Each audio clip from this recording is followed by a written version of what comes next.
Biden. Oof. Pumped full of Imodium, Joe returned to the podium. For the first time since leaving the White House and despite months of rest, Joe's speech in Chicago began just as you'd imagine. Roll it, Ethel. Thank you, thank you, thank you. So good to be here. Shotgun shack to the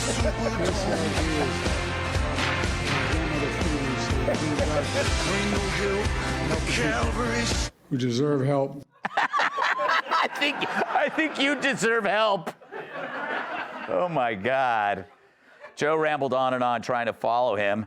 Was like trying to do a Rubik's Cube in the dark. That's what the legislation is about. It's about dignity. Simple dignity. Everyone deserves to be treated with dignity. Who in the hell do they think they are? Every 5 years and then wait around and be... No. I will not go further or get in trouble. And if I yell, it must be important that everything is I think just months ago, the media said he was sharp as a tack. Now they're like, keep tacks away from this man. He could eat them. I wonder what he thinks about those 300-year-old folk getting Social Security. Those 300-year-old folk getting that Social Security, I want to meet them because I like to figure out how they live that. Hell of a thing, man. I'm looking for longevity. Please, stop looking.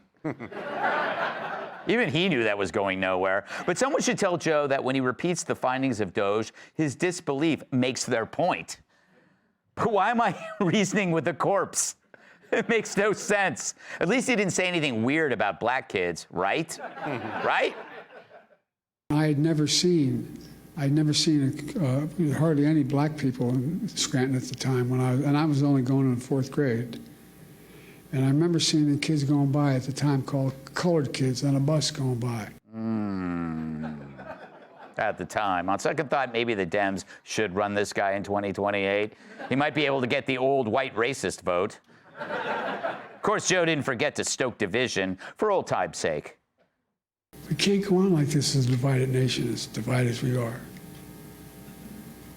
Like I said, I've been doing this a long time. It's never been this divided. Granted, it's roughly 30%, but it's a 30% that has no heart. Beats having no brain.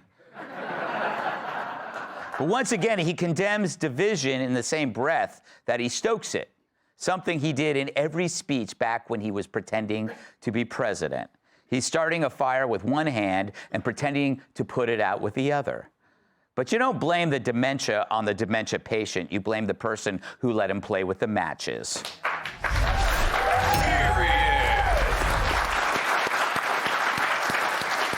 Steve, you were the first person in the media to come out and call out the Find People hoax, which was Joe Biden's tentpole hoax that he used to go get to the White House, and as he preached unity, he would blurt that thing out, which would just create more division. Right. Why is he still here?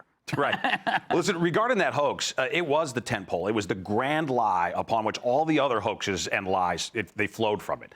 So it was incredibly important for it to be debunked because it was totally not true. Joe Biden, let's remember, you connect this back to him, he launched his presidential campaign on that hoax. Yes. He claimed that the Charlottesville hoax compelled him to get into the race. Yeah. A complete lie. I mean, amazing hubris, right? And then for him to grandstand in Chicago, of all places, by the way, a city that Democrats, his allies, have completely ruined. I lived there for 50 years. We got chased out by the crazies, and like a lot of sensible folks now live in red America. But for him to go to Chicago, of all places, and then have the arrogance to try to lecture us about division when he is the divider in chief. Yeah, you know, the funny thing is the Find People hoax and what he did just there is all part of this illusion that white people are racist except for him. Because he's pointing out the racism and he's exempt. I'm just the congenial old white guy who, when he was a kid, saw the racism everywhere. Brianna, why is he back? Is he craving the limelight? Is this all the work of Dr. Jill? Is she back there just pumping him full of pills? Look, Biden, I think, sees this as an opportunity. He lost a chance at a good legacy when Kamala Harris lost. Had she won, she would have carried the torch. You know, she wasn't going to change a thing. Donald Trump has dismantled his legacy. In his first 3 months, we've seen such a decrease in border crossings, which just underscores how bad Biden was on that issue. So Biden can't win. I think he sees this as an opportunity to get back out there and say, don't you wish you had me back? And everyone's like, no, we're good. Yeah, we're good. Oh, the old man smell is bad enough. Tyrus, how did it feel? How did it feel seeing your old friend Joe? I think I can speak for everyone, man. It felt like I forgot to wear my clothes on the show. It was awkward. Yeah, very awkward. His wife hates him. I mean, that's a whole other kind of hate that I could only attain one day, to have a woman hate me so much that she would wheel me out to the people to milk every dime that I had. And here's the cold part. He fought back, finally. That dignity speech wasn't about America. He turned it aside and he goes, everyone deserves dignity. And she was like, shut up, make your money. Like, that is spousal abuse to the highest level. But here's the best part of this. I know we don't have a lot of technical geniuses here, but please, when he's talking about the divisiveness, can we roll that again? It was so important. Stand by, they say. Stand by, everybody freeze, nothing's happening. I'll sign like Gavin Newsom while we wait. Okay. Shut up. As we are. You can hear the feedback from the microphone, and he said something that normally people would cheer for. We got to end divisiveness. And it's roughly 30%, but it's a 30% that has no heart. The crowd is like you are right now. That was a cheer moment. Yeah. They were supposed to be like, yeah, end divisiveness. They're like, is he okay?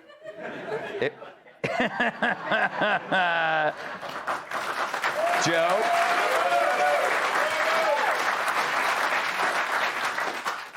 How did you feel for Joe? Did you feel bad for him?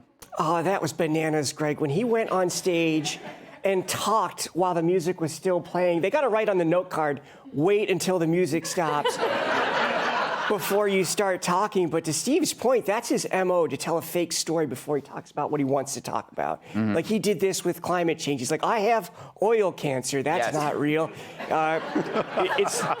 It's something he does all the time. He wanted to talk about gay rights. He talked about seeing the two men kissing with his dad. Yes! I use this in my own life all the time, too. I tell a fake story to get what I want. Like, I'll be on a first date, and I'm like, oh, I'm sorry I'm late. I tripped getting into my BMW on the way back from that charity work. I sure hope you're not one of those women that doesn't like to talk about their feelings.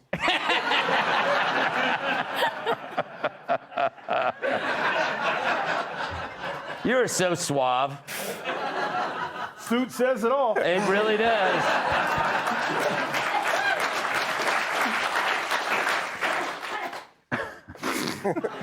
You know, when I think about it now, like the two gay guys and that story are exactly the same. I don't know what's less believable, that Biden remembers a bus going by 70 years ago, or that he's no longer racist. Yes. Yeah, a whole bus full of colored kids. Yes.